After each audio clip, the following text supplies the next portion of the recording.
I have cramp. So part 2 of this video of things that I have learned about being a single person after a long time of not being single. It depends on what you think is a long time of not being single. So my first relationship in college, I consider that to be a short relationship. I wasn't very emotionally invested in that relationship. I got into that relationship because I didn't want to be single anymore. I had been single throughout most of high school, and everyone in the South, at least in Mississippi, is all like finding your partner while you're in college and then get married after college and then start having a family before you're too old to have a family if you want to have a family one day. So I was like, oh my God, I'm gonna be single in college. Wow. What do I do? And like, and you know, I grew up in a religious home, so that was even more pressure because they're like, when you date somebody, you gotta date them because you're gonna get married to them. So, you know, I was freaking out. Okay, I was freaking out.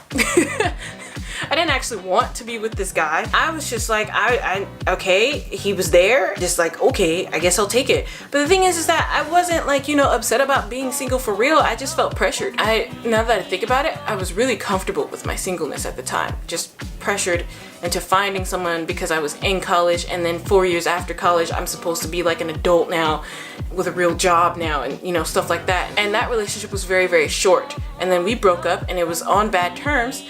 And I cried a little bit for like, what, a couple of weeks because I wasn't as emotionally invested. And then I was back to being enjoyably single. And then all of my friends were like, you need a boyfriend because this is Mississippi and this is the South.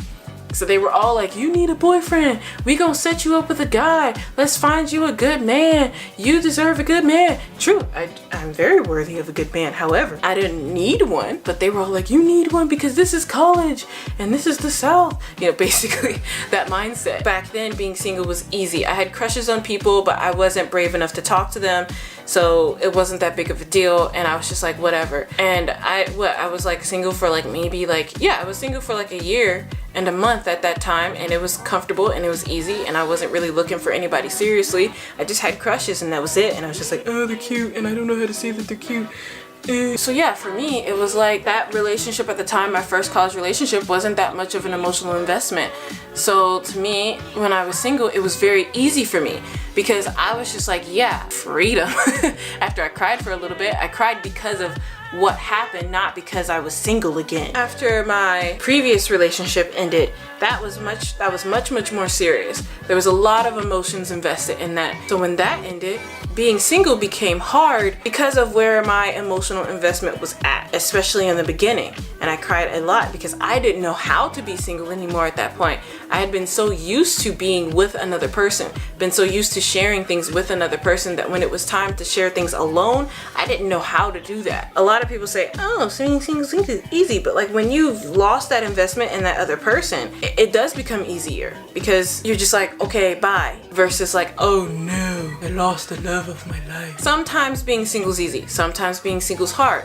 And then when you get past that first hurdle of starting to become single, you have those moments, those spurts of like feeling alone versus feeling comfortable, feeling alone versus feeling comfortable. And that goes back and forth. It's like this little wave of washing back and forth, back and forth. And I've learned that that's just a thing that I have to deal with, where I'll have days, weeks, maybe a month where I'm just feeling alone, feeling comfortable.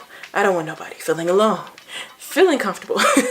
Feeling lonely is normal, and I think it's okay. And if you express that to your friends and your friends are like, why do you feel this way? What's wrong with you? That's just disrespectful in my opinion, because you have the right to feel anything that you feel. If you feel lonely, you have the right to feel lonely. It's okay. It happens to everybody.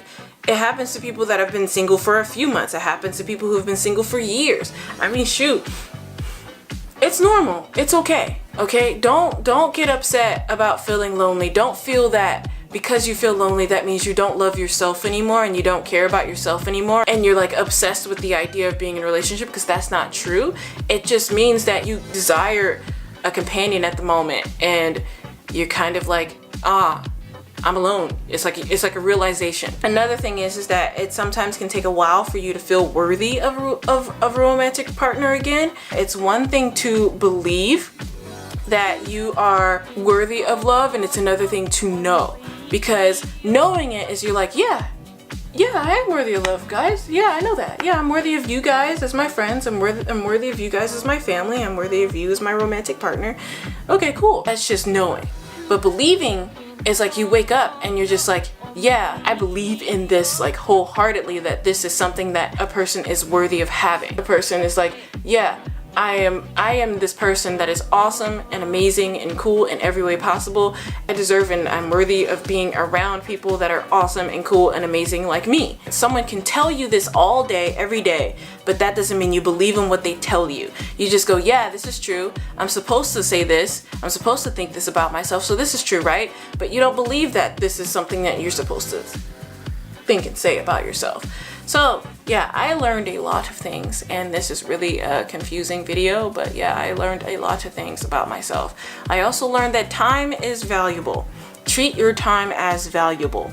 And I literally learned that like last week. It happens. I'm not going to tell you that this is how you're supposed to do things or what you're supposed to do, but the only thing that I know you should do is learn how to love yourself, and that just means treating yourself as the friend that you want to be. Like, you know, you want to have this type of friend, right?